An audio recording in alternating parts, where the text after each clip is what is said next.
сәлем достар, сендермен мен Антуан, және бүгін бізде компьютерден, телефоннан қалай микрофон жасайтын туралы білетін боласыздар. Ол үшін бізге WO Mic дейтін программа керек. Оны сіздер Googleға немесе любой бір поисковикке сол WO Mic деп жазасыздар. Ол жерден шыққан бірінші ссылкаға кіресіздер де оның ішінен драйверді және клиентті компьютерге жүктеп аласыздар. Ол компьютерге жүктелгеннен кейін телефоннан App Store'дан немесе Play Market'тен тоже дәл сондай атпен тағы бір программа жүктеп аласыздар телефонға.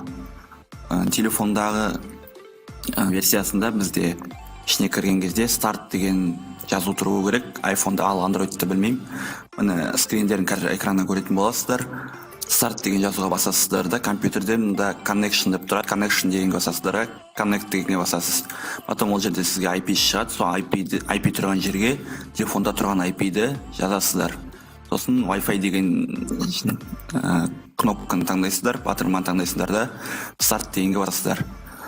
Болды, басқа артық ештеңе керек емес. Мана драйвермен программаны компьютерге установить етесіз, телефонға установить етесіз. Сосын Wi-Fi арқылы қосыласыз, болды. Немесе Wi-Fi жоқ болса, USB мен немесе Bluetooth мен қосылуға болады. Ол туралы өздерің интернеттен іздеп тауып алсаңдар да болады.